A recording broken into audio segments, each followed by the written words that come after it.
कि नाम लिखो। नहीं तो सरकार ये कह रही है कि जो कांवड़िए वहाँ से गुजरेंगे तो वो उनके ऊपर में वो कहाँ खाना चाहें, कहाँ शुद्धता देखेंगे। हाँ तो कांवड़ी की मर्जी है। मतलब जो फैसला है वो ठीक है या गलत है? देखो नाम लिखने की ये तो मेरे को समझ में नहीं आ रहा है कि नाम लिखने ज़बरदस्ती नहीं कर सकते। योगी सरकार का भी फैसला आया है कि जो भी कांवड़िए जहाँ से गुजरेंगे वहाँ पे जितनी भी दुकानें हैं उनकी दुकानों के ऊपर में उस दुकान का जो ओनर है उसका नाम बाहर में लिखा जाए। तो इस पर आप क्या सहमत है कि यहाँ लिखा जाना चाहिए? कोई बुराई नहीं, लिखने में क्या बुराई है। फिर ये कहा जा रहा है कि उसमें हिंदू मुस्लिम किया जा रहा है, जो कांवड़िए है फिर वो वहाँ पे नहीं खाएंगे। और सबके लिए है ना वो तो। हाँ ये कहा तो सबके लिए गया है। हाँ तो पता होना चाहिए खाने वाले को। अगर उसके मन में है कि मैंने मुसलमान की दुकान पे नहीं खाना, तो अगर उसको पता है तो फिर क्या दिक्कत है। दुकान वाले ये भी कह रहे हैं कि ओनर भले ही मुस्लिम हो, जो स्टाफ है वो सारा का सारा हिंदू रखा हुआ है। स्टाफ सारा हिंदू रखा हुआ है। हाँ लेकिन ओनर जो है वो मुस्लिम भले ही हो, लेकिन स्टाफ जो वहाँ पे काम करेंगे, जो जो बनाते हैं, स्टाफ का नाम भी लिखना है ना वहाँ पे, मालिक के साथ स्टाफ का नाम भी लिखा जाएगा। आपको लगता है इससे जो वहाँ पे मुस्लिम दुकानें उनका सेल कम होगा या जो नॉर्मल है चीज़ें नॉर्मल ही रहेगी? हाँ कम तो होगा, कम तो होगा, इसमें कोई शक नहीं है। तो इसमें कहीं ना कहीं हिंदू कहीं मुसलमान की दुकान पे खाना पसंद नहीं करता है, कम तो होगा। क्या ये जाति को लेकर के टारगेट कहीं ना कहीं किया जा रहा है लोगों को या दुकान वाले को? टारगेट कुछ नहीं है, एक आस्था का सवाल है। और कई ऐसी भी दुकानें हैं जो मुस्लिम की है लेकिन वो हिंदू के नाम पे, जैसे बजरंगबली ढाबा या ऐसा कुछ लिख करके रखते हैं। इसीलिए तो कानून बनाया है, वरना क्या दिक्कत थी भाई। दुकान के नाम से पता लग जाता है कि ये किसी दुकान है, हिंदू की मुसलमान की है, पता लग जाता है ना दुकान के नाम से। आप एक कोई किसी भी दुकान का नाम लिख लो, राधे श्याम टी सेंटर, पता है हिंदू की दुकान है ना। अहमद टी सेंटर मतलब मुसलमान की दुकान है। अब गड़बड़ तो तभी होती है ना, अहमद राधे श्याम नाम रख रहा है, दुर्गा टी सेंटर, तो अब बंदा तो देखेगा यार दुर्गा टी सेंटर। आपको क्या लगता है ऐसा वो क्यों कर रहे हैं कि अपना नाम तो वो क्यों नहीं लिख पा रहे दुकान पे, या उसको इस बात को हाईलाइट क्यों किया जा रहा है कि मुझे नाम लिखने के लिए कहा जा रहा है? उनको पता है ना इस बात को कि हिंदू हमारे यहाँ चाय नहीं पिएगा, खाना नहीं खाएगा। अब किस कैसे करना है, अब हिंदू नाम रख दो तब तो खाएगा, बस ये चीटिंग है। आपको लग रहा है कि उनकी जो कांवड़ी है उनकी भावनाओं के साथ कहीं ना कहीं चीटिंग हो रहा है? उनकी भावना के साथ चीटिंग है? नहीं, कांवड़ी नहीं, कोई भी आता है XYZ, कोई भी हिंदू है जो मुसलमान की दुकान पे नहीं खाना चाहता तो उसका हक है ना कि वो खाए ना खाए। आप ये तो नहीं कह सकते तेरे को खाना ही पड़ेगा। अगर उसको पता लग जाए कि ये दुकान हिंदू की है मुसलमान की है, उसको खाना नहीं खाना उसकी चॉइस है। कोई खा भी सकता है, नहीं भी खा सकता, पर ये नहीं कि अनजाने में खा जाए, धोखे से खा जाए, वो चीज़ गलत है ना।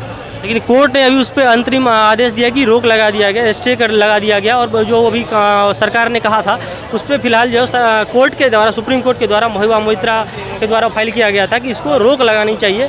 तो कोर्ट ने अभी पूरी पक्ष तो नहीं सुनी है, लेकिन जितना उनके द्वारा महबूबा मोइत्रा के द्वारा कहा गया है उस पर रोक लगा दिया गया है। इस पर आप क्या कहेंगे? नहीं, कोर्ट तो अभी कोर्ट कह रहा है कि किसी को आप टारगेट नहीं कर सकते कि आपको नाम लिखना ही पड़ेगा, ये उनकी मर्जी है कि वो लिखे या ना लिखे। कोर्ट को जो बताया गया तो उसके हिसाब से बता रहा ना वो। अभी उसको सबको पहलू बताए जाएंगे कोर्ट को, प्लस माइनस जो भी दूसरे पक्ष भी बताएगा, तब वो फैसला करेगा असली कि क्या पक्ष है उनका। कोर्ट ये कह रहा है कि वेज नॉन वेज ये क्लियर करके लिखे, बाकी नाम जो है वो ज़रूरी नहीं है। और ऐसा जो FSSAI का गाइडलाइंस है उसमें भी कहीं नहीं है कि भाई वो नॉन वेज नॉन वेज लिख तो देगा, पर उसके वर्कर खाएंगे, वो खाएगा है ना, अपना खाना बना के उसके बाद हिंदू का खाना बना देगा उसी बर्तनों में, तो क्या करोगे? वो तो खाता है ना नॉन वेज, मुसलमान तो खाता है, इसमें कुछ छिपी बात तो है नहीं। वो तो गाय भी खाता है और दूसरे मीट भी खाता है, सब तरह की मीट खाता है, वो तो छुपाते भी नहीं है। वो तो खुलेआम कहते हैं हम खाते हैं। तो उसमें वो भी होना चाहिए साथ में, शाकाहारी लिखा होता है ना ढाबे पे, शाकाहारी मांसाहारी लिखा होता है, अच्छी बात है। अगर हिंदू का ढाबा भी होगा तब भी हिंदू नहीं जाएगा खाना खाने, उसको पता है मांसाहारी लिखा हुआ है यहाँ पे, नहीं खाएगा वो। बहुत से हिंदू ढाबे हैं जो मीट बनाते हैं, तो वहाँ भी कांवड़िया नहीं जाएगा, जाएगा नहीं जाएगा, ये बात है। आपको लगा ये फैसला है वो सही है आपके हिसाब से? हाँ फैसला सही है, पता होना चाहिए सबके। इसको लॉन्ग टर्म में पूरे देश में लागू करना चाहिए, आपको ऐसा लगता है? लॉन्ग टर्म में भी होता कोई बुराई नहीं है, उसमें क्या बात है, मुसलमानों में भी ये होता है। आप अपना नाम एक बार बता दीजिए। नाम? राजेंद्र मेरा नाम। कहाँ से है आप? गाजियाबाद से।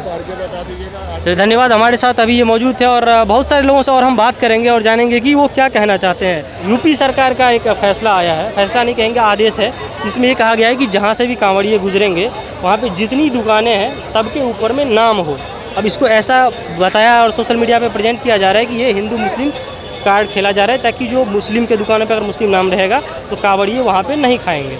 मैं पॉलिटिकली इतना एक्टिव नहीं हूँ भाई, मेरे को नहीं पता। चलिए ठीक है, ये इतने पॉलिटिकली एक्टिव नहीं है, आप बोलना चाहेंगे? अभी कोई मुसलमान का दुकान है, हिंदू काम कर रहा है, हिंदू का दुकान है तो मुसलमान काम कर रहा है, कारीगर। हाँ, तो इतना साल पहले क्यों नहीं लगा नेम प्लेट? अभी क्यों याद आया? ये अभी कांवड़ यात्रा शुरू हुआ है ना, इसलिए अभी क्यों याद आया? सही है, ये तेवर में क्यों याद आया? इससे पहले भी तो लगा सकता था। ये दिखा रहा है जो हम कर सकता हो, ये कुछ नहीं है, बहम है, ये लोग का बस मुद्दा नहीं है, इसको मुद्दा बना रहा है। सही है, ये मुद्दा नहीं बनेगा, कोर्ट ने भी रोक लगा दिया इसमें। अभी देखो क्या फैसला होता है। कोर्ट ने तो अंतरिम में रोक लगाया, फिर से इस पर सुनवाई होनी अभी बाकी है। दोबारा क्या सुनवाई होगा तो फिर पता चलेगा। सही है, तो ये फैसला आपको सही लगता है गलत लगता ये तो गलत ही है। है? ये कहा जा रहा है कि मुस्लिम भी जो है हलाल सर्टिफाइड होते हैं, वही इससे सामान खरीदते हैं। हाँ, ये भी तो देखो हम तो भाई इतना जानते, ये मुद्दा देना नहीं चाहिए था, ये वाला मुद्दा बिल्कुल नहीं देना चाहिए था। एक बात कहेंगे, ये बिल्कुल गलत किया है। मोदी जी थारे राज में मारी मुंजी गई ब्याज में, हमारा रिक्शा तक के न पैसे, तुम घूमो हवाई जहाज में। ये तो अडानी की सरकार है, अडानी की सब चीज उसको मिलती है। जब वो नोटबंदी करी थी, जियो की सिम निकाली, लोगों के कितने आधार कार्ड गए हैं, सारा काला धन उसने वाइट कर लिया। सही है।